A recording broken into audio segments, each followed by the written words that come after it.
guys made it. I know it's a little difficult in Oregon and down there. Not all of you have electricity, so thanks for joining us. Um, and from the East Coast, we have Dale, the author of our book, here with us.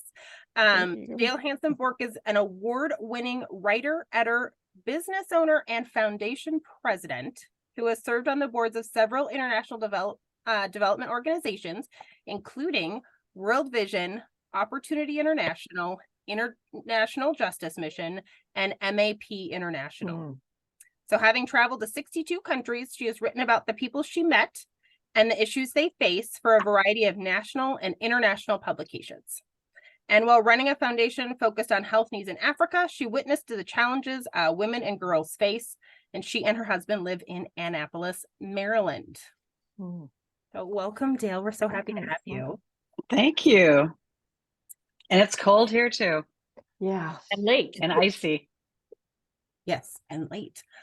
All right. I think to start out with, I'll give you guys kind of an overview of what we're going to do tonight. So Dale's going to be with us for about the first half hour. We're going to chat with her. She's graciously offered to field some questions from us.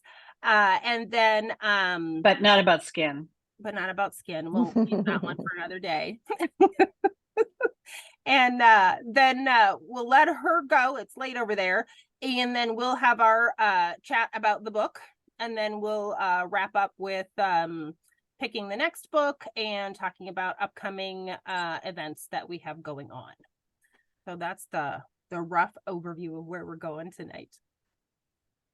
Dale, do you want to just start with this is how I came to write this book? Where did it come from? Yeah. First of all, as some of you know, or if you've read the book, I have a granddaughter who, my first grandchild is a girl. She lives in Tacoma, Washington. I was just with her last week and actually just got off a call with her. And she reminded me when she was born, and as I started to watch her grow, of all the little girls I met around the world. So the first reason I really wrote the book was to celebrate girls. I mean, they are so incredible. They're so imaginative. They're so excited about life. And when you see these little girls, you just think, oh, they can do anything. And, you know, it's interesting because it's not just my opinion. I mean, the World Bank and others say that this is the power to change the world. It really resides in investing in girls. So, you know, you see all this potential. And then you also, if you've traveled around and seen some of the places I've seen, realize that girls are discriminated against just because of their gender at every level. You know, when it comes to medicine, it comes to education, comes to every factor, they fall behind on the development indicators. And so they start with all this potential, and yet they don't get the vaccines at the same level as boys do.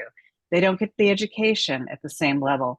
And even more heartbreaking to me is when a woman gives birth to a girl in most parts of the world, people, you know, say, oh, I'm so sorry. Maybe the next one will be a boy. So right from the beginning, girls are diminished. So we have this incredible, you know, juxtaposition of this great potential that girls have to change the world, and then this discrimination that happens just because they're girls. And it's just so frustrating to me. And then the third reason I really wrote the book was that I started looking further into some of these things and realized that there are some very specific things that can be done to change this. These are not just issues out there that, you know, the world has to change and we have to be patient and wait for this to happen. There are very specific ways that we can intervene and make a difference.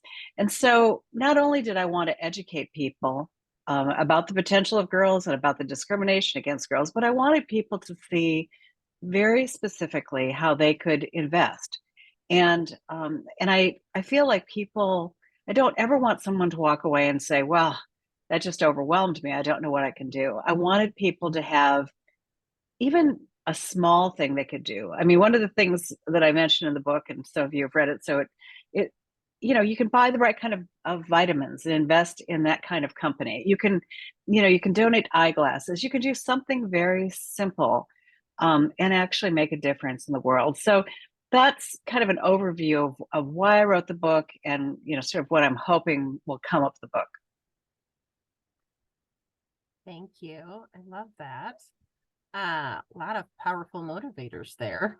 A lot of us have very similar passions that you do, which is why we get involved with medical teams and Healthy Women, Healthy World. Before I jump in, because I have a list, you guys. Does anybody have any questions that they came away from the book with, or anything they were wondering about?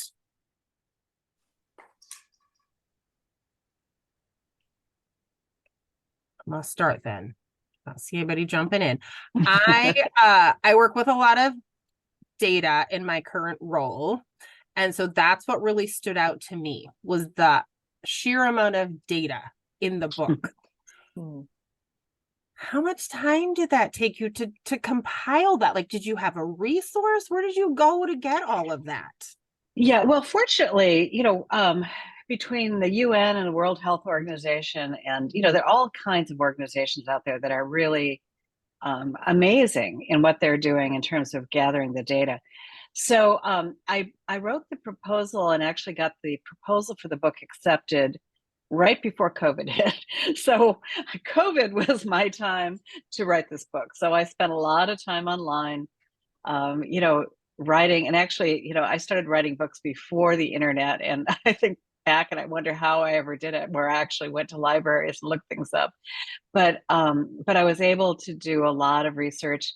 And then I have to say, I had copy editors who went through every single footnote and checked every footnote. And I was really grateful for them because, I was terrified that I'd make a mistake or get something wrong. And I had great copy editors. And of course, the other thing is you have to update things. So when I wrote something in 2021, then it wasn't current again in 2023. So the book was published in 2023. They made sure everything was as current as possible, which was really helpful on their part. It's amazing. It takes a team. Yeah, no, I felt very grateful for that. Love that. Was there anything that you weren't expecting? Anything that surprised you when you started writing the book? Yeah, I mean, I think just the sheer volume of discrimination. I mean, just the fact that there are still laws in place that discriminate completely against women and girls in so many parts of the world. The fact that, if a woman is left by her husband in many countries, she's stateless. She cannot leave. If she tries to go to another country, she has no citizenship.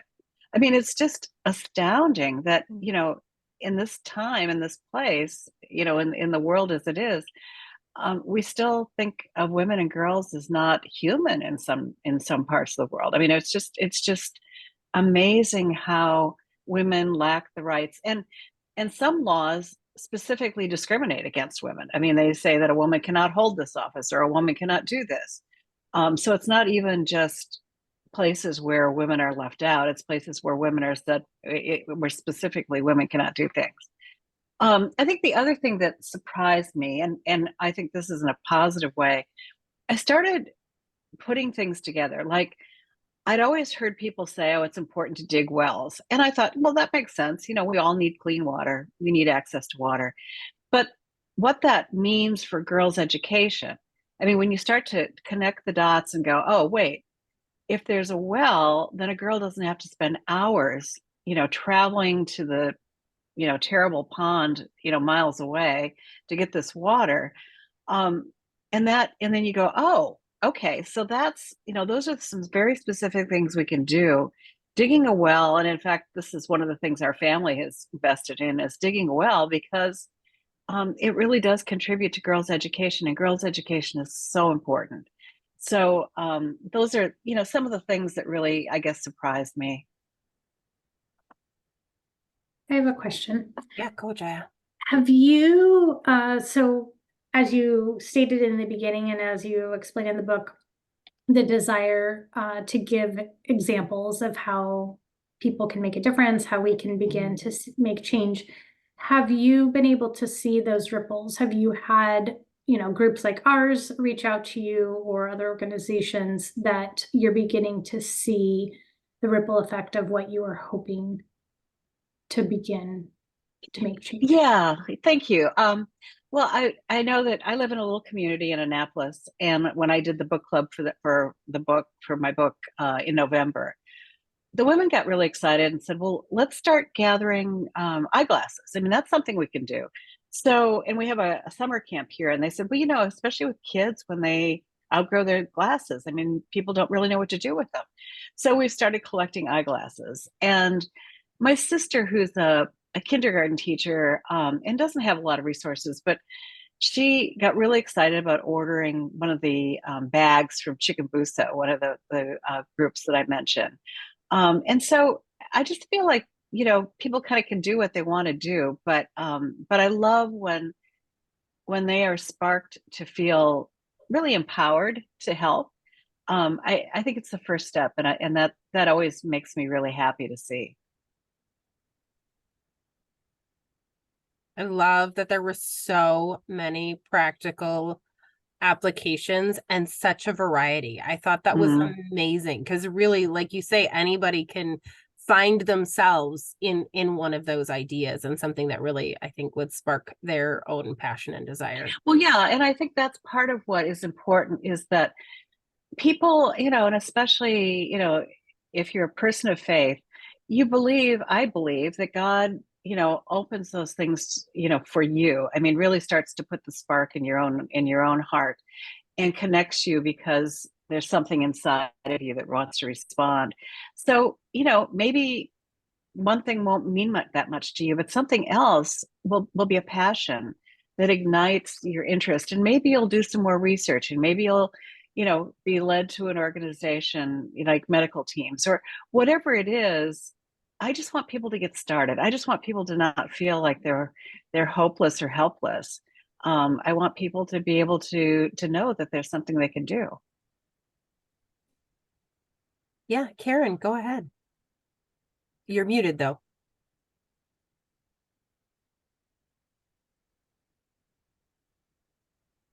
Karen, I think you're muted still.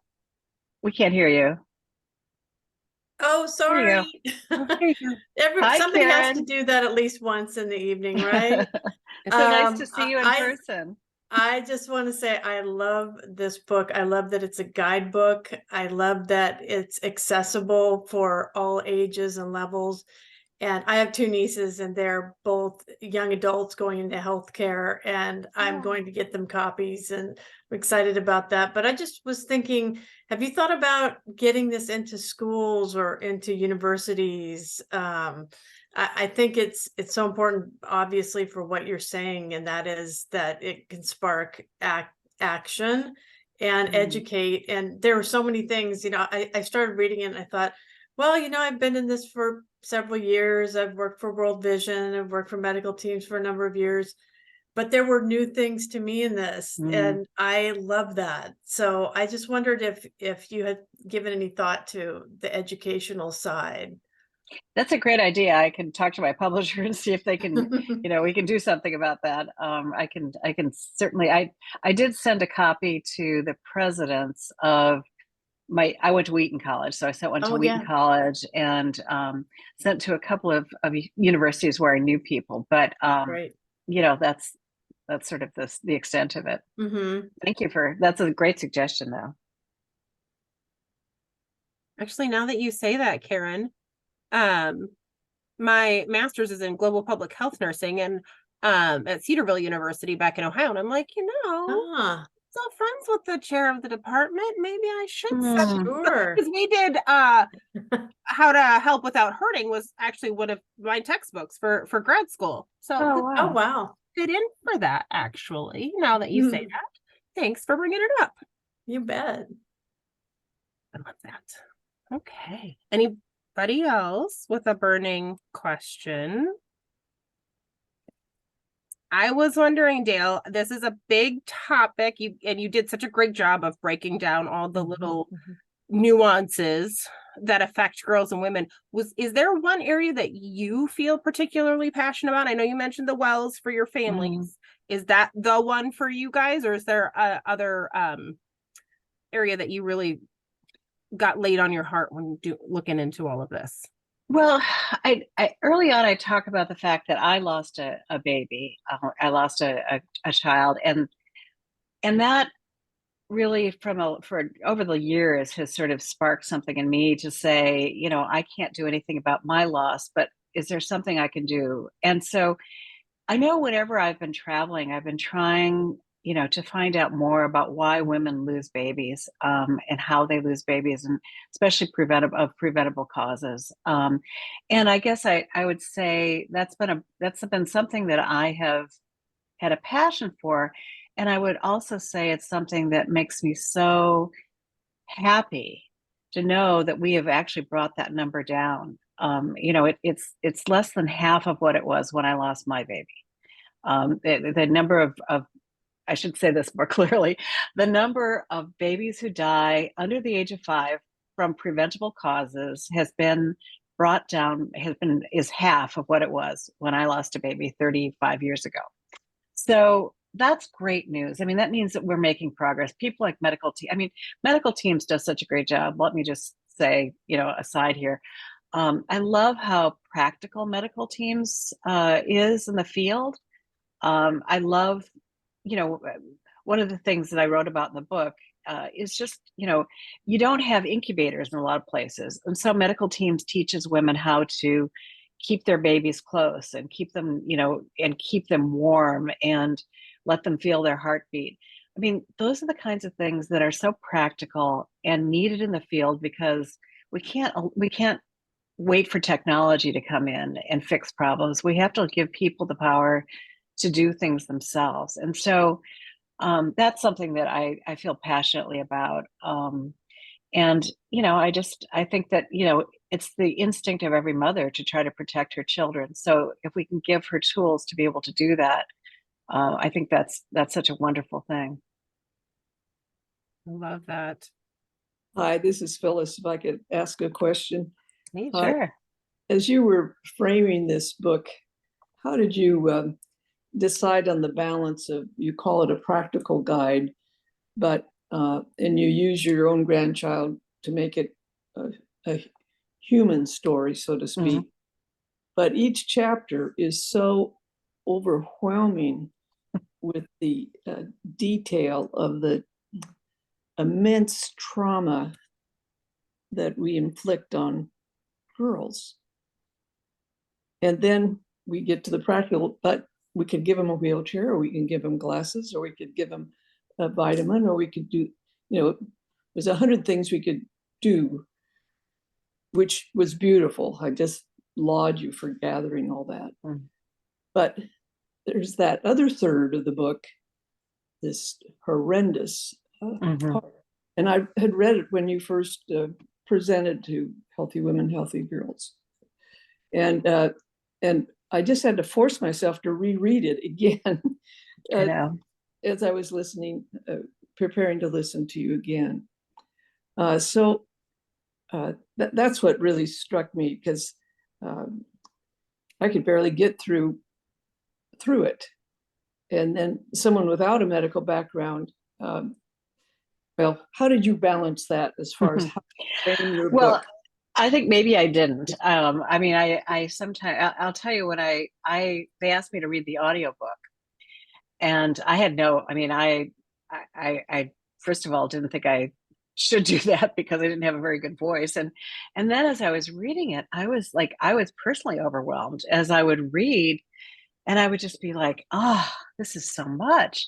So, it was too late at that point to edit it. But I do think that in retrospect, I think maybe I could have made it a little bit more accessible, maybe not so overwhelming. I think there's a lot in there, and I think a lot of people do get overwhelmed. So I don't know. I mean, you have to rely on your editor when you're writing. You write and you just put things down, and you hope your editor can give you perspective. But I don't know. I do think I think the book is a little bit hard and a little bit heavy for people. And I think it's hard for a lot of people to read. I've heard people say that there's a cultural phenomena where people of empathy are just going numb. And that's how they're handling Gaza, for example, or any of the tragedies. So you get to their heart. Yeah. Anyway, I'm going off here a little bit, but no, I think it's a fair question and a fair criticism, honestly, of the book, that it's a lot. And I know that, like, the people in my community who read it because they know me and they were coming to the book club, and some of them just look like, oh my goodness, they've been hit by a truck. I mean, they had no idea. I mean, people who have not had any experience in international development and don't have any idea about these things, which is a lot of people. It's overwhelming. And I think I could have been a little easier. I don't know. I'm not quite sure how I would have done it, but I think I wouldn't have changed a thing, but you're sweet. Thank you. You just have to take it in pieces. I'm one of those that gets very overwhelmed. I don't have a medical background except some limited volunteer work. But so it's the kind that I can't read a whole lot at one sitting, but I want to get back to it and read some more. So as hard as it is, it's very important. And I'm sure happy I have this chance to read it. Oh, thank you. And I do hope it's kind of a resource book that you can use. I did try to do it that way so that, for example, if you want to know more about education, you can go back and kind of look at that in that area. So good. But hopefully, each chapter should pretty much stand alone in that sense. It's, there's a whole issue of, the legal stuff does affect everything. But I think that's a chapter, for example, it stands pretty much on itself, on its own. Do you want me to call on people, or is yeah. Stacey, you're calling? My hand going up. I see them. Okay, good. I can't tell who went first though, so I'm going to start with Judith. Okay. Well, talking about overwhelmed, it was overwhelming, but it was the truth, and I loved that she experienced all this to bring it out, and we read Ron Post's book Unchained. That also is pretty much the same level of overwhelmingness, but I liked that each chapter had a place like, but you can do something about it, even if it is little. You can do something. Because a lot of people just feel overwhelmed, like, I want to go out and fix all of it. There's fixers, and women especially want to go out and fix it. It's like, we have these problems, go do it. And so you get overwhelmed and you end up not even doing anything. It's kind of paralyzing. But there's little things that you can be doing. And I love that you did that. And to me, it was comforting to know that you pick these different organizations, charities, and help, people that go out and help. And that made me feel good, because I'm like, yeah, it's just me and I'm doing my little bit, but there's a lot of people out there that are good and trying to help, that have organized, including medical teams, with, like you said. And I was going to ask you, besides these smaller ones, I wanted to ask you if you had interaction with the bigger organizations like medical teams, which you answered before I could have my hand answered. But do you also see bigger things like American Red Cross, Doctors Without Borders, all these things? You see this great organization being organized in a way that you feel that with all these coming together, that we are making a difference? Yeah, I really do. I've been on the board, as I mentioned, of World Vision and Opportunity International and some of the others. And a good friend of mine was president of MAP International when I was on the board, and he's now president of UNICEF. And it's just great to see, he's a person of faith. He's just one of the most dedicated people I know. Sometimes you think of these big organizations and wonder if they're just, big bureaucracies. But Michael is somebody I know very well, and I am just thrilled that he is heading up UNICEF now, because that is such a huge organization and he cares so deeply. So I know we're making progress. As I say, just statistics like the mortality rate of infants and that type of thing. COVID set us back on a number of areas, but the fact that we actually are even measuring all those things and looking for progress is important. And you know, and the more we can educate people, the better. Because, for example, we have a bill that keeps coming up in Congress that will tie our aid to educating girls. And, you know, that's wonderful that we're actually thinking about the fact that when we send aid to another country, we want them to also prioritize educating girls. If you're going to get our money, you're going to educate girls. And that, I mean, those kinds of things are just enormous. So, yeah, we're making progress. I think if you make those bills conditional, like you said, and say where they're earmarked, where they're going to be spending that money, I think it avoids corruption and going to the wrong things.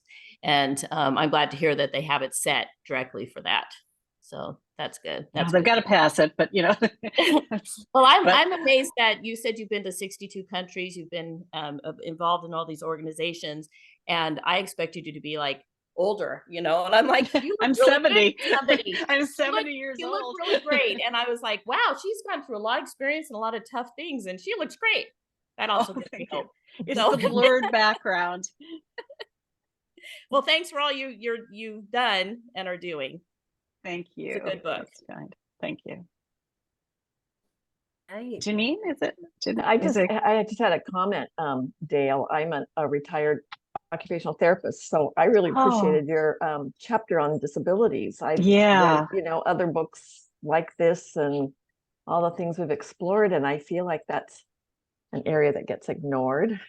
And so I appreciate you shining a light on that. And I learned there too. I really had never thought that there, you know, with nutritional deficiencies and so forth, that there would be a higher incidence of, you know, handicap issues in the developing world. So plus the intermarriage issue. I mean, I guess I should have mentioned that. That was something that I found out about actually when I was on the MAP board, and I started to look into that and was just blown away that the number of people with disabilities is just enormous. I mean, far more in the you know, developing world. And it really was brought home to me when I was working in Zambia. And there was a man who actually worked for World Vision and had a disabled daughter. And he and his wife decided that they were going to quit their jobs and start a school for children with disabilities. And as soon as they announced it, these children started coming. People had no idea that these children actually lived in the houses that they lived in. I mean, people had been hiding them away. And they now have this huge school in Zambia for children with disabilities. And it was just a matter of saying, hey, it's okay to let your child who is disabled out of the house, you know. And once they were able to come out, you know, they were able to get help. But so many countries have, you know, they're either overwhelmed with shame or they have literally nothing that they can do to help, you know, through the government or other resources. So it's up to individuals to do something like that. So thank you for mentioning that. That is an area that was really surprising to me, and also exciting to see how many individuals are really work in that area.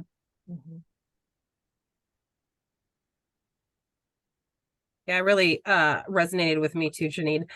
When I was a teenager, I went to a a missions trip where we sewed clothes in Mozambique. And they it was 2 years after their big civil war back then had closed, and nobody had gotten polio vaccine. And I was 15 years old. I had no concept of polio. And so there were all these people with lower extremity deformities, weakness, whatever, and they were literally pulling themselves around with flip-flops on their hands. And I mean, I don't think I'll ever forget that. And seeing grown men, huge, you know, upper body strength and these tiny wasted away legs. I mean, I think that just had such an impact. So when you were talking about, I don't think I had ever connected with the danger that put women and girls at specifically. So that connection was very meaningful for me as well. So I also appreciate you bringing in that side of things. Okay. Any other thoughts or questions we have for Dale? feel like we could keep her talking all night. I'd be happy to. Could you tell us what are you working on another book now, or Oh, projects? no, it's like asking a woman who's just delivered a baby if she's thinking about having another one. Honestly, I don't know if I'll write another book. I feel like this was sort of, dumping what I know. And again, I'm 70 years old. I'm just like tired. So and I think the other thing that I tried to do in this book was to share times when I had gotten it wrong, when I didn't understand, and I tried to do it in a way that would help people say, it's okay if I don't get it. I can just bumble into this and just try to do something good. So at this point, I can't imagine writing another book, but we'll see. I know you mentioned in your book itself, there was quite a few other people's books that you referenced. Mm-hmm. Made a list. But are there any that you would highly recommend? Like if people really resonated with this book, what else would you recommend that they read? Oh, well, I did mention The Blue Sweater, just because I love, again, her perspective of kind of going in, I'm going to try to do, fix these things, and realizing that she didn't have a clue, and just kind of slowly evolving into understanding that, she had to really empower other people to get things done. I thought that was really a good book. I just actually did a book list for a group that asked me to do 5 books, and I can send that to you if you want. 5 books that I said for, people who want to change the world. They're not necessarily faith-based books, but they're books about people, changing the world. Pencil of Promise is one of them. Pencils of Promise. A couple of others that I think might be of interest to you. So I'll be glad to send that to you. Oh, we love that. Thank you. Mm-hmm. Right. And okay, I know you mentioned in the chat that Covenant of Water was one that you've read recently and loved. Any other books of any genre that you've loved recently? Oh, boy. I mean, that one I spent, it's a big book, so you get really immersed in it. And I just finished it, so that's sort of, that's kind of overwhelming to me right now. But I didn't know much about India. I haven't been to India. I didn't know much about India, and I found that one fascinating, especially because it was written by a medical doctor, and somebody else had read it. I can't remember who mentioned that, but it would be really an interesting book. I don't know if it would work for your book club, but it does talk a lot about the medical aspects of India, and the things that people were dealing with. And I don't know, I found it fascinating. I think he's a very interesting writer. Thank you. Love that. Rachel had a question too. Do you have a podcast or show you're really connecting with right now? Actually, I'm going to be on a podcast tomorrow. Danielle Strickland does a podcast, and tomorrow I'm her guest. I think it drops tomorrow. So you can. I think it's called the Upside Down. Anyway, her name is Danielle Strickland. If you have, and she's a great writer. I love her books too. I love Hidden Brain. I don't know if any of you listen to that, NPR's Hidden Brain. That's one of my favorites. When I'm walking, I just find that so fascinating. That it's an interesting one for me. But I keep finding more and more podcasts. I think I'm the only one in the world not doing a podcast right now. So it's like, oh my goodness, every time I turn around, I find more podcasts. Oh, yay. Jaya found the podcast. Just dropped it in the chat for us. Thank you, Jaya. Oh, thank you. All right. Well, I think I'm not seeing any other hands. I haven't missed anybody. Thank you so much for joining us, Dale. Of course. This was lovely, and thank you for the book. It was amazing. Well, I am so honored that you guys have gotten behind this book, and thank you so much for your support. It really means a lot to me. So thanks, and if I can do anything for you guys, feel free to ask, and stay warm. Thank you. You too. Thank you. All right, I'm going to sign off great. and let you go on to your other business. Good night, everybody. Thank you so much. Thank It was you, nice to meet Dale. too. Bye, Dale.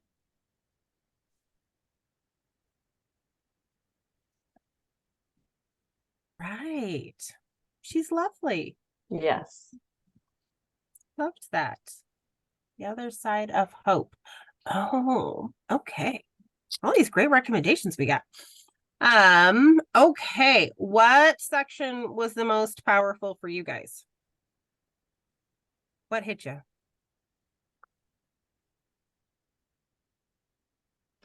Well, I already mentioned I was happy she included a chapter on disabilities.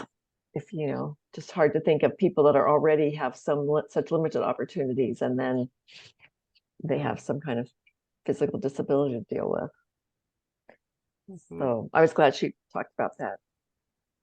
I agreed with for me, you. yeah, educating girls, that always hits me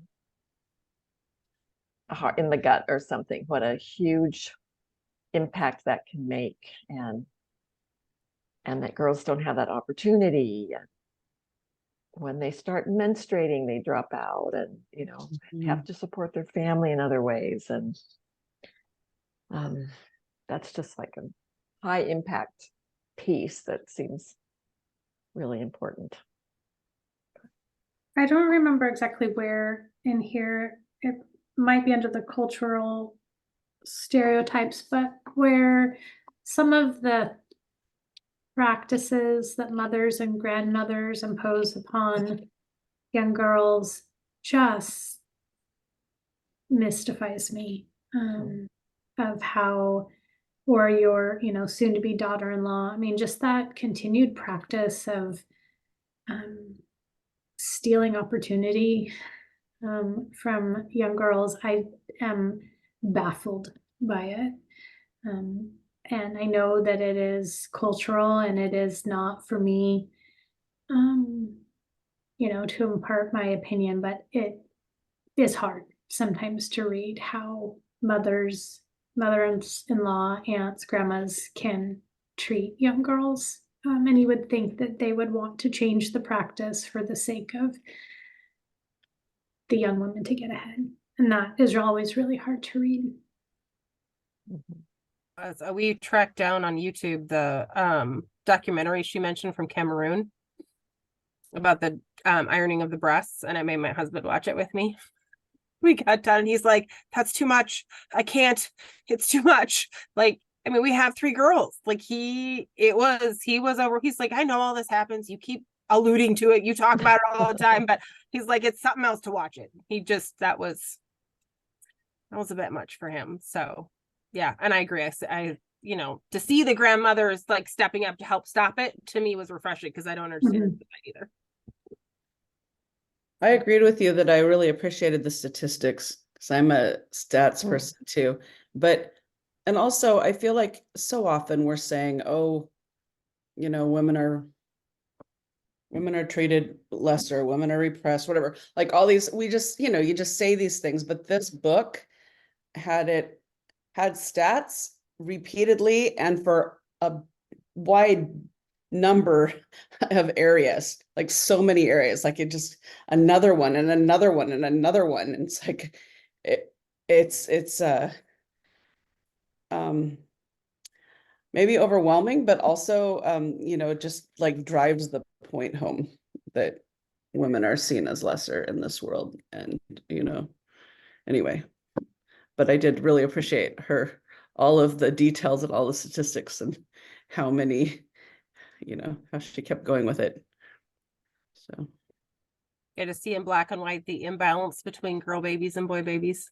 yeah, even the number of at the very beginning when she said it was 100 and in whatever countries it's 112 girls to 100 boys, or I'm sorry, 112 boys to 100 girls, right? And you're like, well, what happened to those girls, and how can that be? And If statistics, there's a horrible one in the United States. For the first time in 20 years, we have a 1.5% increase in infant mortality. That'd be deaths in the first year. That's a new data point that's come out. We know, and we probably have heard for the last couple of years, the increase in maternal mortalities. So Why reflects do on you a think lot that is, Phyllis? because of discrimination by ethnicity, skin color, poverty. I did papers in grad school about the discrepancies between white females giving birth and women of color, particularly Native or Black women. And one of my cousins is a Black woman, and she's now had 4 children.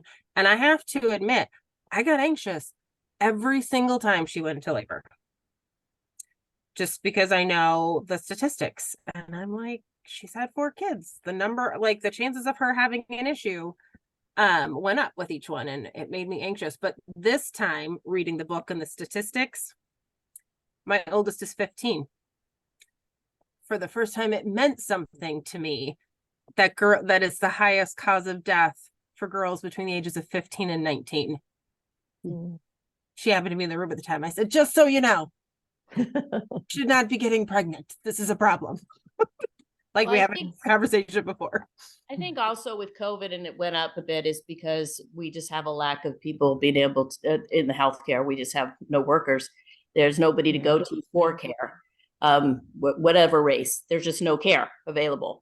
So a lot of the people in healthcare left, and there's not a lot coming back. And so it's just keeping them stuck. That just, everybody's having a hard time getting in and getting healthcare. So it's not there. It's not there.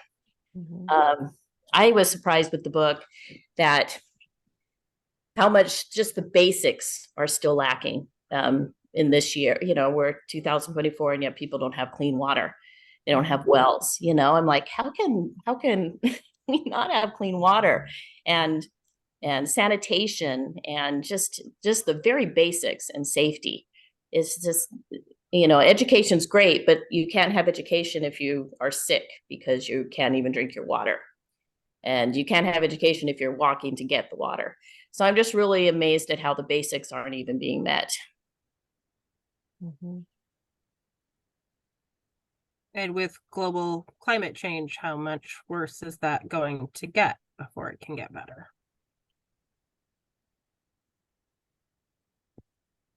Of all her practical ideas, were there ones that stood out to you guys more than others, or ones that you hadn't heard of or you were very surprised to hear about?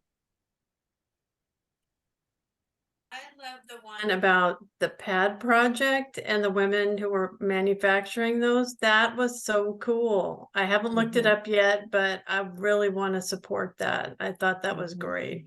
Didn't we see a book or a movie on that, a film on that a couple years ago? Oh, yeah? Period should be the end of a period. sentence or Oh, something. right. Yeah. And I'm a part of an organization called Days for Girls. Have you heard of that? Oh, yeah.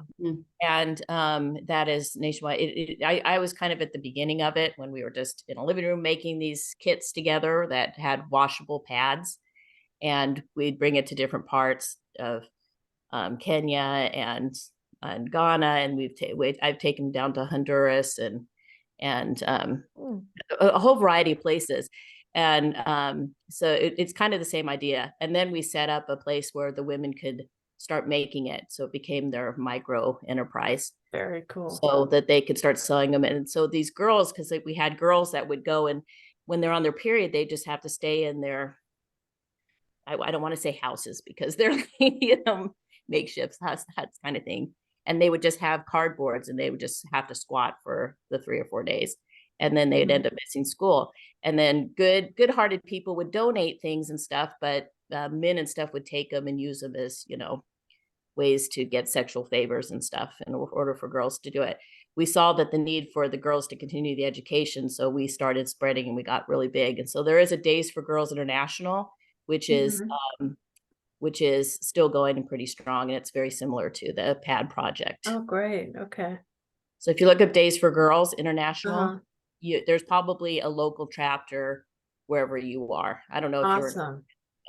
Thank you for sharing that. You can actually get it. You can do something local, like join the groups that do the sewing, or the ones that take them, or the ones that educate. There's also an education. That is so cool.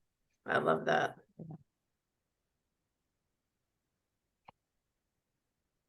Well, this whole book and discussion just, reminds me how fortunate I am to have been born a woman in America in the time that I did, as much as we might complain about issues, but aren't we fortunate to have, access to feminine hygiene and get to go to school and have some opportunities, water. Yes. Yeah. I was really struck by the fact that 50% of refugee children don't have an opportunity for school, and how with all the infrastructure that goes into setting up a refugee camp, it's health and then nutrition and then safety, and then children are sort of left, oh yeah, that's right, they're not going to school. So that would be a good one in the infrastructure approach to organize.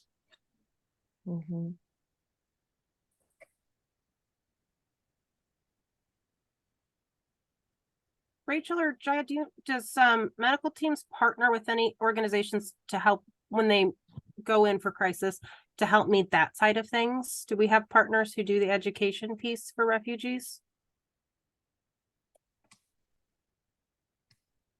There are partners that do that in the camps, but I don't know that.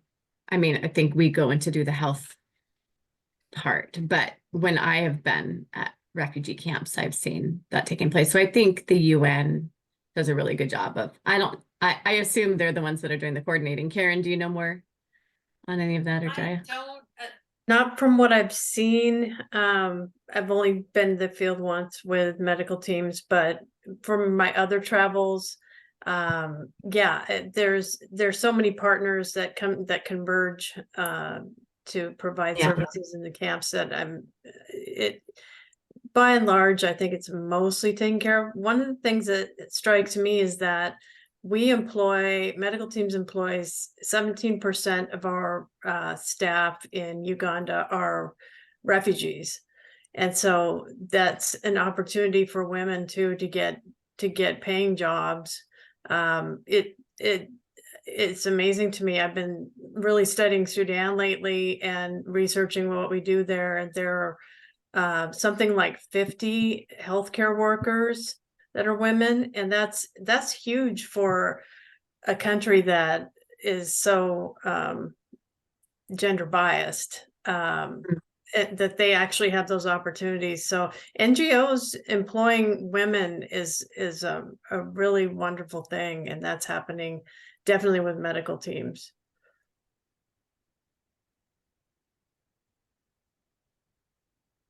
I love that. So the book was overwhelming and there was a lot in there. Did you walk away feeling hopeful or overwhelmed? Where did people land, or somewhere in the middle? I'm halfway through. Wasn't able to finish it all, but I waver. I think because of the action items that she put in each chapter, I was able to find some hope in each one and be excited to think about going back and researching that nonprofit or that project. So it was both for me, and I'll finish it over time. But no, I think there's hope by the inclusion of those actions. Like that. And it is one that I think is better to take at a pace that feels comfortable. I don't think rushing through this type of book is helpful for anybody. How did you guys see this compare and contrast with Half the Sky? We read that about a year ago, right? Or a little over, was it 2 years ago? Year and a half ago? We read it. That's what I remember. Yeah. It seemed very similar, but this one, I don't know, maybe it was a little more accessible, but I was wondering what anyone else thought. That's how I felt about it too. Compared with Half the Sky, I thought that was super heavy with not much of a glimmer of hope. I guess they had examples that were hopeful, but it's not the same as empowering the reader to actually do something. So I felt like they almost scared you away from helping in Half the Sky. mm-hmm. That could Well, it's work, interesting. but it might I hurt. have it right here, and I'm looking at the subtitle, which is Turning Oppression into Opportunity for Women Worldwide. So it's a very hopeful title, but it's interesting Yeah. that's how we felt after reading it. And I thought their data it felt inaccessible. It felt too much. Like, I know she said this felt like a lot for her, and it was, but it didn't, theirs just felt very overwhelming to me. You know, again, quoting the subtitles, her book is a practical guide for helping them soar. I love the word soar. Mm-hmm. And then the other word that I love is creating. So I just thought that made me very helpful, hopeful. Mhm. And I always get back to the thought that is held out to us that with God, nothing is impossible. Well, if there's ever a task, is to take on these 10 chapters and say it's all laid out for us, that we can be a co-creator. And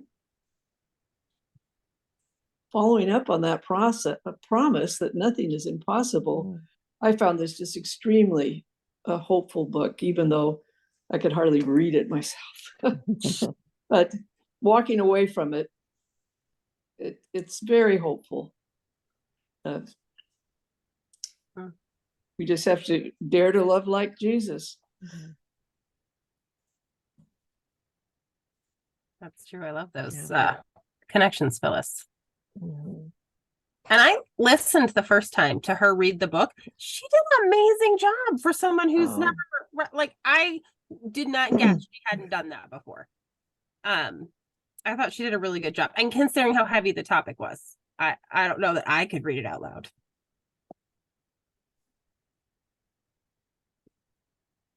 Okay. Any other closing thoughts or burning thoughts you had when reading the book you wanted to talk about? I would just be curious if anyone had made a action plan on a step they might take that was spurred by this book. I have not yet, but I'm curious if anyone else has.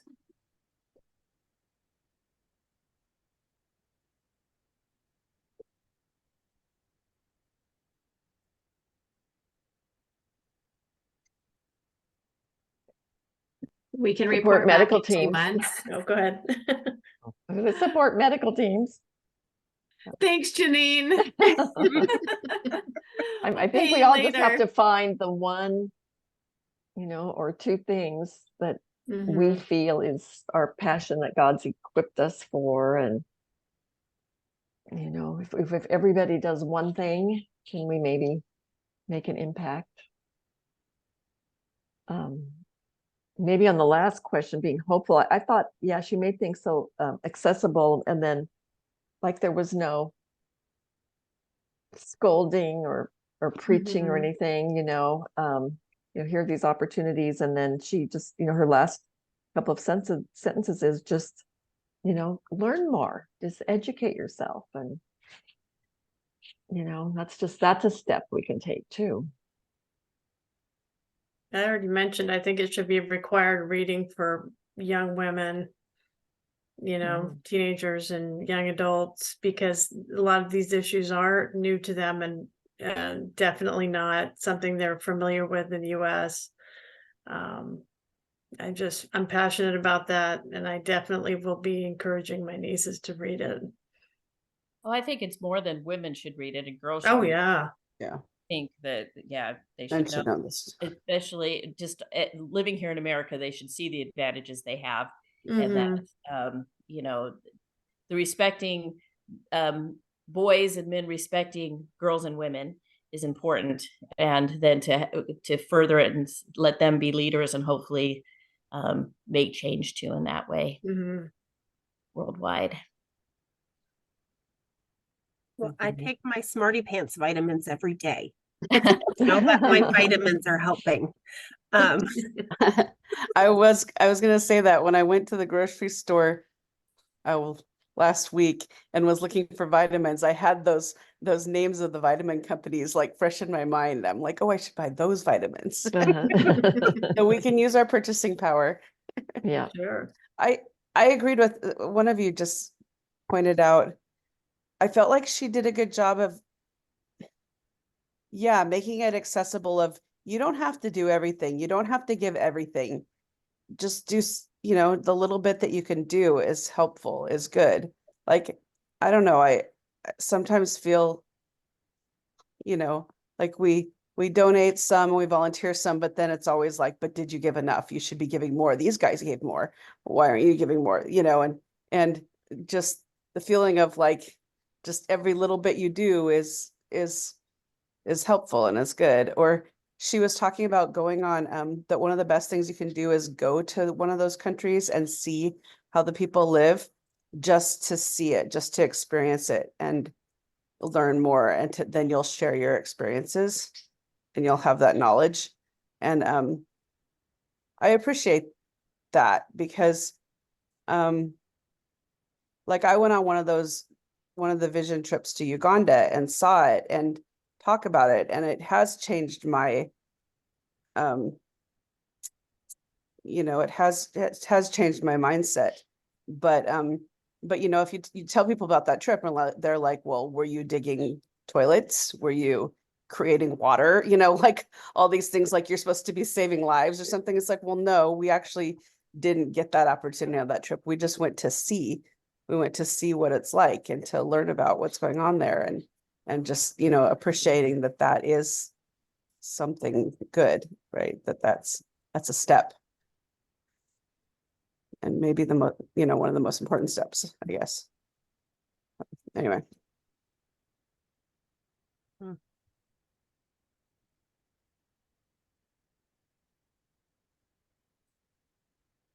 Lots of good stuff in there. And I've got all kinds of things tabbed for like, oh, I don't know, the next time I need a bag, maybe I need to check there first, or, you know, like that bicycle story got to me. The little girl who was never making it to school on time, and then the teacher was punishing her. My little justice oriented heart about came off the chair. I was so upset. And that now she's so proud that she doesn't get punched anymore because she can ride her bike to school. And I thought, well, wonderful. I'm so glad she can get to school faster. And I don't like that teacher at all. But it's just so distressing to me. You live surrounded by all this inequity and you can't understand why your kids can't make it to school on time. I don't know. That one really stuck with me. Okay, well, should we talk about what we want to pick for next month's book? Because we're losing people too. Jaya or Rachel, somebody has a poll, because the Zoom was bouncing around who it was letting pick the poll. But where did I put? Oh, okay. So our descriptors. 3 books to pick from. The first one is The Refugee Ocean by Pauls Tutungi. I haven't read this one, but it's on my like top of 2024 intend to read books. This is a story about the resilience of the human spirit and the power of music and art to heal wounds, set against the backdrop of historical events such as the Cuban Revolution and the Syrian Civil War. Pauls is from Portland. He's the child of Syrian refugees, and I already asked him because I went to a book signing. He'd be more than happy to join our book club at any point if we chose to read his book. He's a lovely man. The Syrian community came out in droves to his event up here in Seattle. I was like the only non-Syrian in the room. Lovely people. The next one is Stacey, is it nonfiction? It is fiction. It's fiction. Okay. It is fiction. And 2 timelines. That's how you can get the Cuban Revolution and the Syrian Civil War in the same book, but 2 timelines, 2 different sort of refugee stories that connect, I'm told, in an unexpected way. Okay. And he read a couple portions from the book. His writing is beautiful. The next one, so these are all fiction. That's a good question, Judy. They're all fiction this time. Gin Patrol on the Purple Line by Deepa Anapara. So this is a gripping and emotional journey that explores the complexity of poverty, childhood, and the human condition, set against the backdrop of a sprawling Indian city. So this was one of my favorites from a few years back. Works well on audio and on paper. It's a different setting than any story we've read so far. And it really does focus on how poverty affects children, though there's a bit of the mother's stories in there as well. And it's a mystery. Anyway, it's very good, very fascinating book. And then the last one is called The Land of Broken Promises by Jane Kuo. And this book reflects on the complexities of the immigrant experiences and the challenges of identity, family, and belonging. This one is fabulous. I've read this one too. It's the second book in a sort companion. It's a companion novel to another book. I haven't read the other one, and this book totally stood on its own. It is middle grade, which I have to admit is one of my favorite genres to read out of. I'm telling you, these middle grade writers knock it out of the park, man. It's written in verse, but this and is pseudo-biographical. So it closely mirrors the author's lived experience. But this family comes to the US as refugees. The first book covers the immigration story. The second book is how they lose their status, because we have a complicated system. And what does that mean to live here without status and try to live your life still? And she wrote it in verse. I don't understand. These people are amazing. Yeah. I can't write a haiku, and they write entire books in verse. But it's beautiful. So those are our 3 to pick from. I'm not going to be disappointed no matter what we read, because they're all really good choices. So whoever has the poll. Ooh, I see what you mean by the drop down now.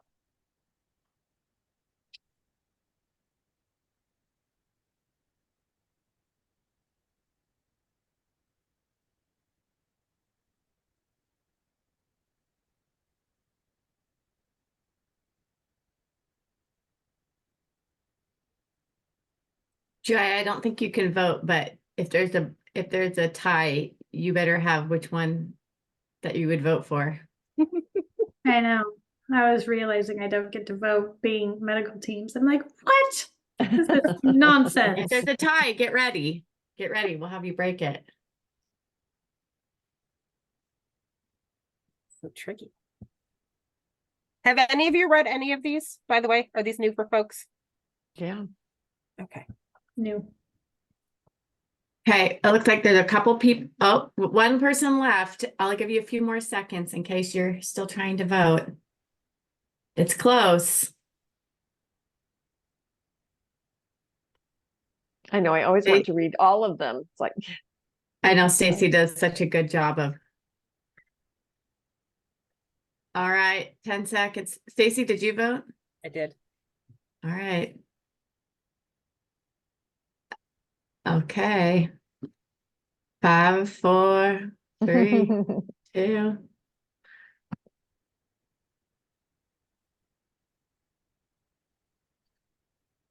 Oh. okay.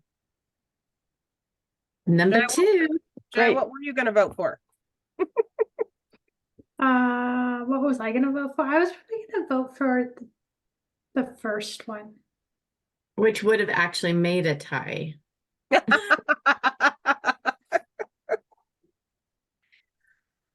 Interesting. Okay. So you said this one's set in India? It is. So for those that just read Covenant of Water or that we're going to. Yeah, this will go well with that one, I think. Okay, so the time, so this next book club will be in March, right, Rachel? Am I mathing? Yep. Okay. Good job. So that means for the May book club, we will go back, we'll do a nonfiction. So you guys, if you have preferences that you would love to read as a group, send them in. Always happy to take people's requests. And I already have a few from Dane and Rachel sent my way. So my overflowing TBR is increasing, but it's good. It's a good thing.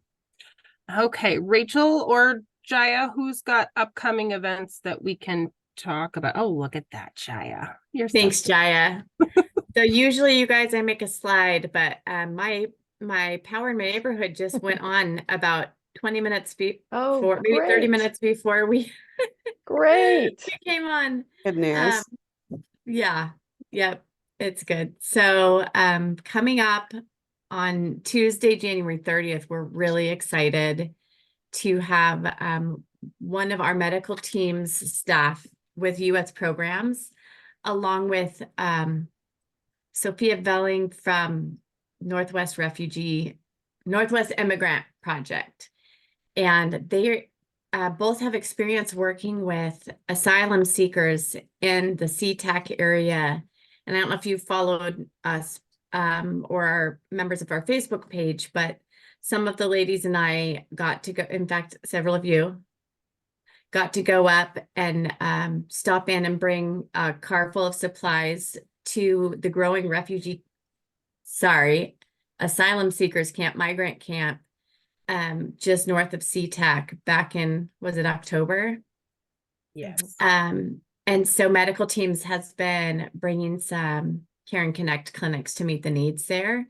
And the camp grew to about 500 people. And just recently they've found shelter for most or all of the people there in local hotels. And then the church had some tiny homes as well. But we wanted to try to understand what is causing this asylum crisis.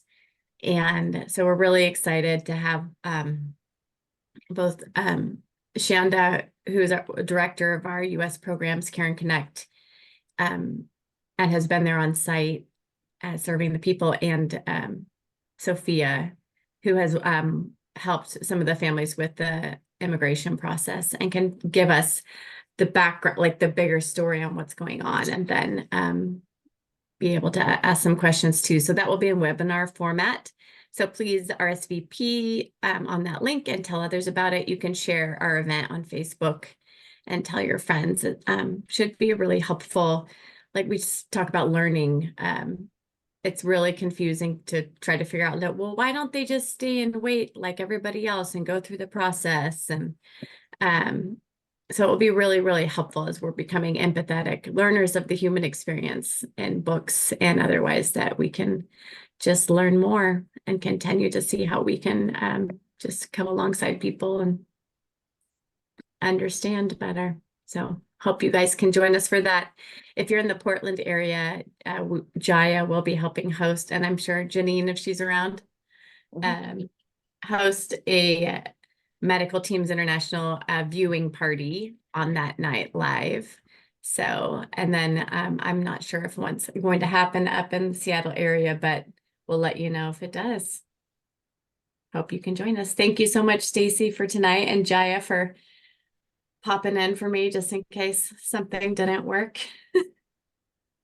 Appreciate you.